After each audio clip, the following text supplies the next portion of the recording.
What is up, guys? It's your boy Rick Kakis, and today we've got some brand new and very important Destiny 2 information. This is going to affect every single Destiny 2 player leading up to the Witch Queen. So, what the heck is going on? Well, Bungie Community Manager DMG tweeted out the following in regards to setting expectations for the upcoming weekly update that launches every Thursday. So, of course, I'm going to cover all of that information when it comes out every Thursday. Make sure you guys are subscribed, and especially be sure to hit that notification bell, or else YouTube will literally bury the video and you'll never see it, to keep up to date with all this info. So, here are the changes he previewed. Firstly, there's going to be changes to blue drops in the pipe. We're all spammed with blue gear all the time. It pushes valuable things out of our postmaster. That's fantastic to hear. He's also going to talk about power floors and the raid launch date for the Witch Queen. Big news there. But the topic for today's video is the last preview. Gunsmith updates, specifically saying, spend your Gunsmith mats. See you Thursday. Wow, so that is a huge piece of information that, again, that's going to impact everyone. I don't know about you guys, but I checked my inventory, 17,000 Gunsmith materials sitting in there and another 20,000 in my vault. Some of you guys watching probably have even more than me, and it is going to depreciate, presumably, when the Witch Queen launches. I mean, our community manager was, pretty outright saying spend your Gunsmith mats, because whenever there is an overhaul to something, in this case the Gunsmith, all of those resources, they do depreciate, and so they're going to be pretty worthless within the Witch Queen. So no point in saving them, trying to get new Gunsmith loot. Spend them before the February 22nd launch date. So that's by far the most important thing that you guys all want to do. So share this video, tell a friend, and set aside a few hours to absolutely spam the Gunsmith. But while you're doing so, let's actually go over some of the best Gunsmith weapons you want to be looking out for. What are the god rolls you want to hang on to throughout this spam fest? So, firstly, in terms of kinetic weapons, the Nightwatch Scout Rifle is phenomenal. Now, I have the Overflow roll here from the new Light Quest, but the Gunsmith one, it can't get that, but it can get Rapid Hit. Rapid Hit plus Explosive is going to be unreal, especially with Anti-Barrier Scouts coming up in the Witch Queen. Next up, we've got this Scathlock. This is kind of a new auto rifle re-added this season, and it can get some absolutely incredible range stats. So even in PvP, this thing can absolutely beam people from across the map. Something like heating up Rampage would be good for that. Moving on from there to energy weapons, we have quite a lot. First and foremost, we have a bazillion Aikilos weapons. We have the Aikilos SMG first and foremost, guys. This is an absolute PvE all-star, probably the best Warmind cell enabling weapon in the game, and it can get stuff like Threat Detector plus Surrounded or Demolitionist, or even like Subsistence plus Surrounded or plus Vorpal. Any of those things is going to be great. Remember, Overload SMG rounds coming up next season too, so it's extra valuable.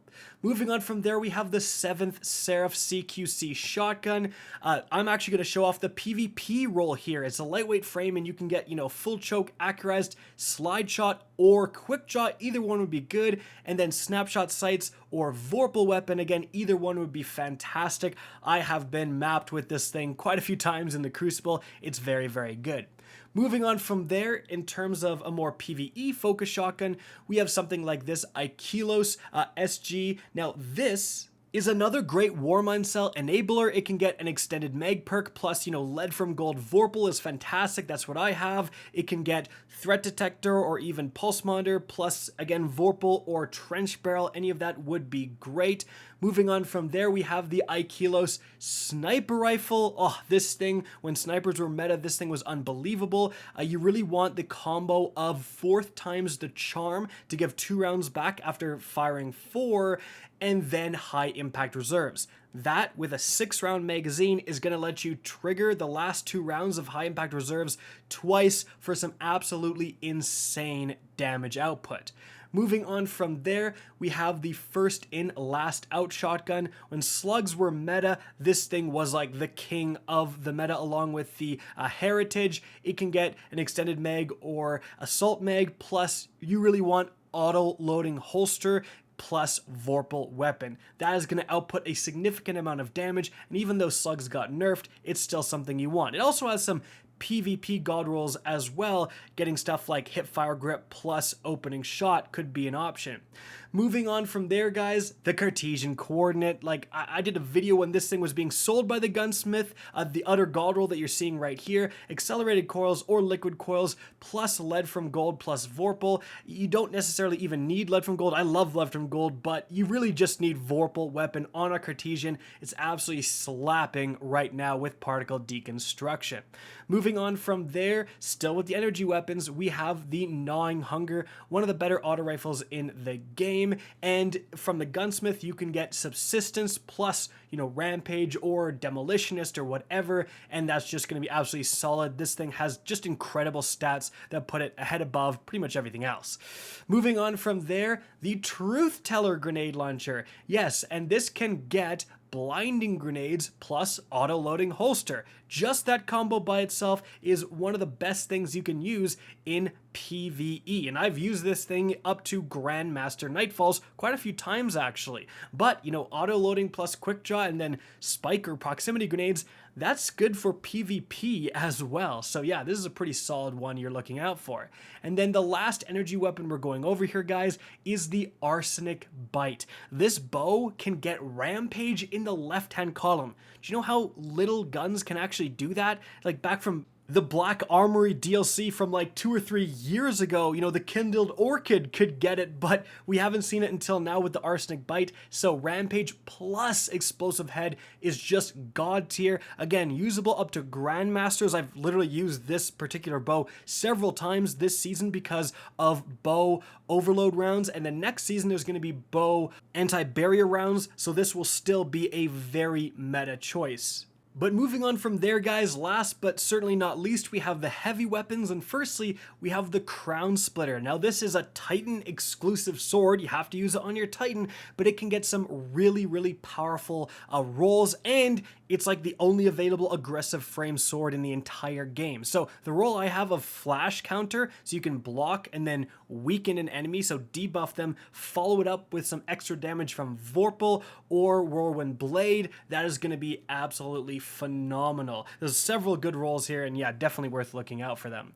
But if you don't want to use a sword on a Titan, another great sword is the Falling Guillotine, the original Vortex frame sword, and still arguably the best. It can get Relentless Strikes plus Whirlwind Blade, an absolute wombo combo used to take down bosses, used to kill Riven, for goodness sakes. Swords have been nerfed several times, and Whirlwind Blade got nerfed as well, but it's still a very powerful combo.